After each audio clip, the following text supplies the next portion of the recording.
Hey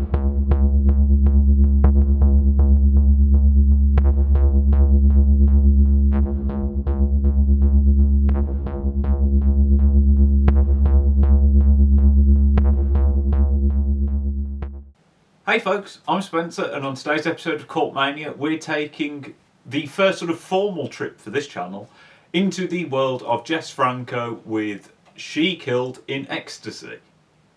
I say formal trip because, I've mentioned Franco on the channel before, I've seen a few of his films, by no means even probably like 10% because he did butt tons. I actually watched something to review on the channel back when I was first starting out, thinking this will make a good video, and then I could not find the words to describe what I was thinking. I tried to write it, and I think that's mainly because every Franco film I've seen has either been terribly funny or flat out terrible, and it's a very weird thing to try and figure out how to say that in a video when you kind of know that that's what's going to happen when you go into a film. But I'm giving it a go. She Killed In Ecsatcy follows Mrs. Johnson, played by Franco favourite Soledad Miranda, and she is married to a Dr. Johnson who's sort of been doing experiments with embryos to try and make them hardier. But he sort of shows his findings to a sort of generic medical board, and they tell him that what he's doing is criminal and that he should kill himself, and he does. So Mrs. Johnson goes, I'm not standing for this, and decides to sort of pick them all off in sort of erotically charged murders. Yeah, it's basically a sort of erotic thriller with sort of some, I guess what would later be sort of more giallo influences, the slightly more horrifying deaths. It's full of Franco favourites, you've got Howard Vernon is in the medical board. Even Franco turns up to do some of his trademark terrible acting. You can tell, even though the film is post-synced, it's dubbed into German. You can tell that his acting is appalling, even though I don't think he's doing his own voice, so I don't think anyone is, to be honest. Yeah, most people in this, you'll go, they are in this because of how they look, rather than their ability to act. And I'm guessing the voice actors were picked because they were cheap. Yeah, acting in a Franco film is never going to be very good. So, if we're going by that people have been cast by their looks, you would hope that the film would look alright. It does. It looks okay. It's very Franco. It took less than a minute the credits started, they went by. I think it was the second shot of the entire film. I was like, I think that's the shadow of the film crew. So, that's the world we're in.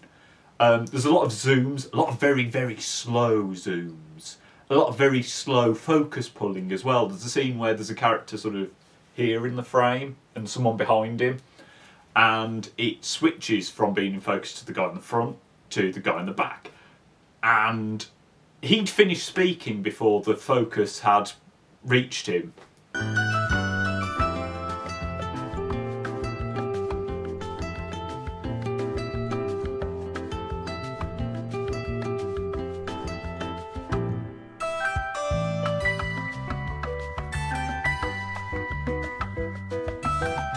That's what we're dealing with here. That's saying that even if the shot's in focus, because there are some that aren't.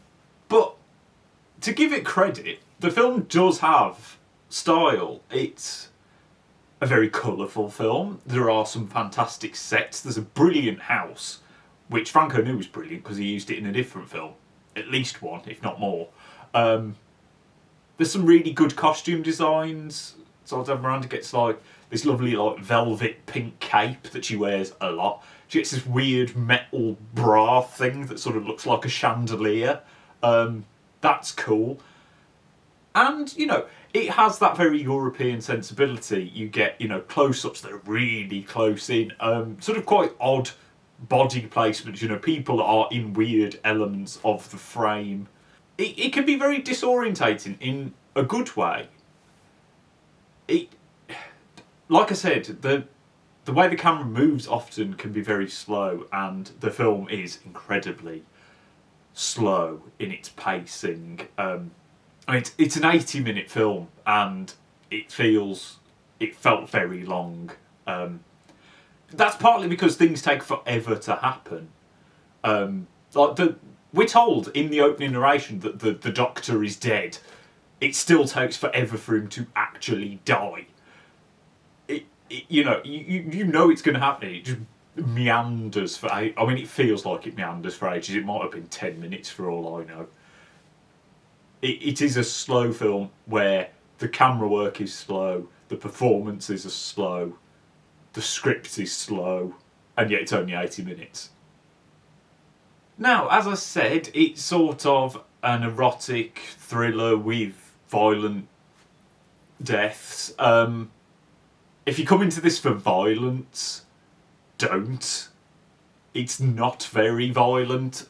I mean, the key deaths are very basic. There is not a lot of blood at all.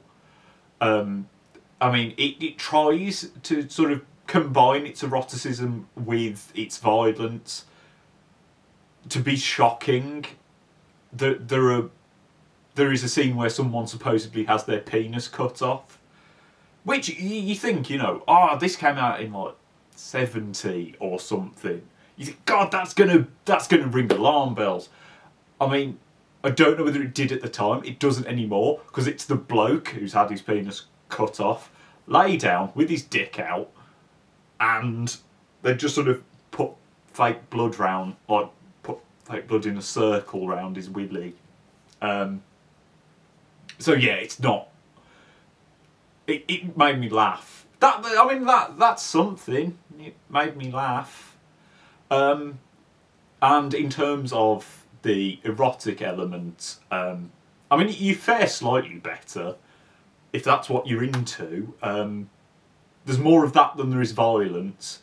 Although this is Jess Franco, and in this era at least, he mainly, to make a film erotic, sticks some nudity in front of the audience. Whether it's necessary or not, but yeah, you're mainly just looking at some boobs, really. I mean, he's terrible. He's terrible at doing eroticism. There is no camera work that makes you think, ooh, this is sexy. It's just like, there's some boobs.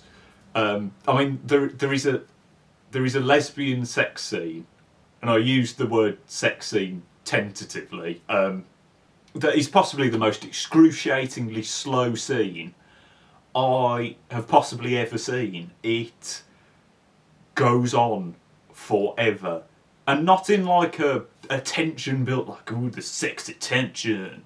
Like, it just takes them forever to take their clothes off, and then like lying down on the bed is like, ooh. It's so slow, and for the payoff of some nipple kisses and a shot of some arse.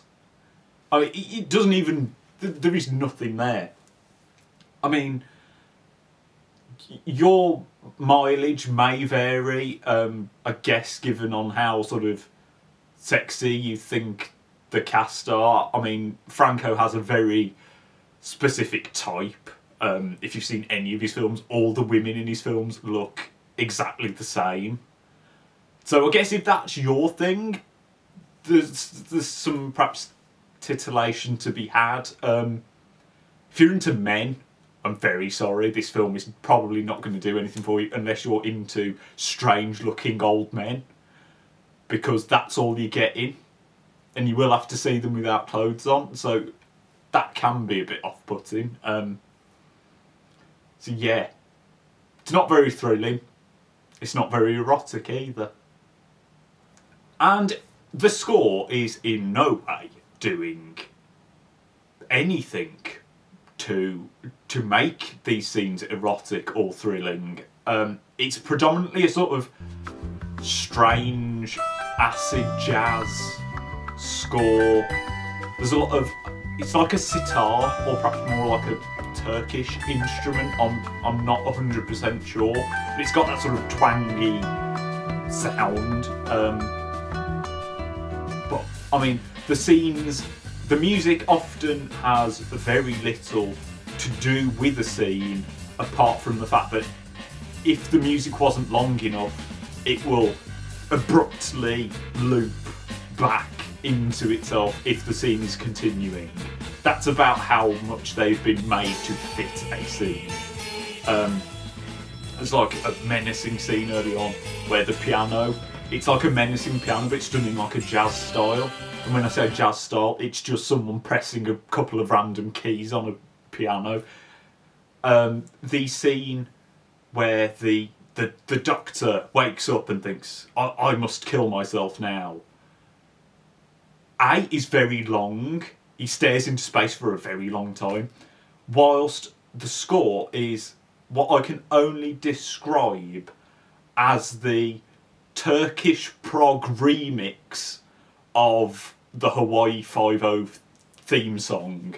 That's what it reminded me of. That's all I can describe it as. Bear in mind, this is like emotional turmoil, and it's, you know, got drums that are like, it's just bizarre. I mean, like I said, the sound is dubbed, post-synced. There is a point in this Severin release, it's probably in every release, where for 30 seconds it sounds like the optical track has exploded, because it just goes for about 30 seconds. That's possibly the scariest thing that happened in the film. Only rivaled by a scene in a church where I don't think this was a stylistic decision. The dialogue started playing twice, about 2 seconds after it, so it'd be like, hello, hello. Except for, the second version, or it might have been the first, was about twice as loud. And the film stayed really loud after that scene had gone. So that frightened me as well.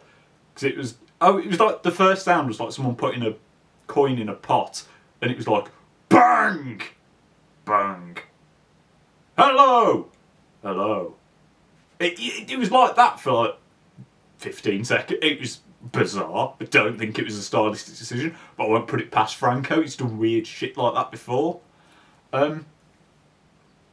Soundtrack, very odd. Sound in general, very odd. All of this being said, this might be the best Franco film I've actually seen. Or at least vaguely one of the most enjoyable. Actually, I don't know. It's a weird one. It's perhaps not as goofy as, I don't know, say, the erotic rites of Frankenstein that aren't very erotic. That has more strangeness to it. This was made around the same time as Vampiros Lesbos, which is so incredibly dull and tedious. I mean, at least in She Killed In Ecsatcy, any of the sexy bits, we don't have to watch twice like we do in Vampiros Lesbos, where the erotic dance is shown twice and it's equally shit the second time. No, this is... It's an odd one, because I don't particularly... I've never really liked a Franco film, yet I own both of Stephen Throw's books on the guy. I keep watching his films. This morning, I'm going to watch She Killed In Ecsatcy. Why? I don't like these films. I don't get it. I say I don't like them. There is something about them that just makes me go, I can watch this. I was bored for most of this film. And yet, it's interesting. And I would still watch more. There are more Franco films in this house that I haven't seen, and I will watch them at some point.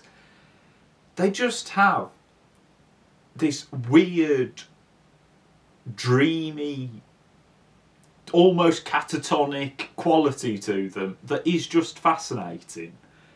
I think because you go, I don't understand why these decisions are being made, they're just odd in a really intriguing way. I just do not take this as a recommendation at all, because I cannot knowingly tell people to waste their time on this film. But there is something intriguing about it, and I mean, it helps. Like I said, it's got a very European style about it. There are some elements of the cinematography that work really well, despite the fact that the soundtrack is mental. It works. It does have that quality of just being bizarre, and you're thinking, why is this being used? And I think, you know, it being made when it's made, the way the film stock looks, the way the colours sort of really are sort of oversaturated, overly bright, they really help. The way the zooms work, they've got that clunky quality where like they have to quickly refocus when they've zoomed in, or they zoom at a weird angle. Those qualities, and I guess, you know, the people in it have a very distinct look, give it a quality that I think I mean, if you made this film now, it would be completely unwatchable. If you made it on a digital camera with, you know, modern costume and look, it would be terrible. It would be unwatchable, rather than being barely watchable, which is what it is now. It's just, there is a quality that is weirdly magnetic. It's almost like Franco is a character from one of his films that, you know, he's got like a hypnotic ability to make you go and just think, I will watch your terrible film, sir, and I will find intriguing things in it. But yeah, don't watch it. Don't watch it unless you are aware that it's going to just be odd, an oddity.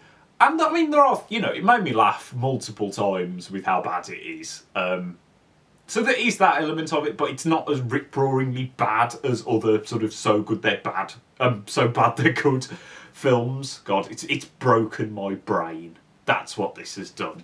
It's turned the world upside down because I'm fighting myself to not tell people to watch this film. Don't watch it, please. Save yourself some time, watch something good.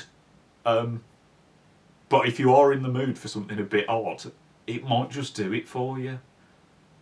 But that is just my opinion. Are you a Francophile? Do you love Jess Franco films like Mr. Thrower does? Or are you like me and confused as to why you keep watching them? Or do you just abjectly hate them, like probably most people should? Let me know down in the comments. Like and subscribe so you don't miss any more videos. And I shall see you next time. I'm so confused.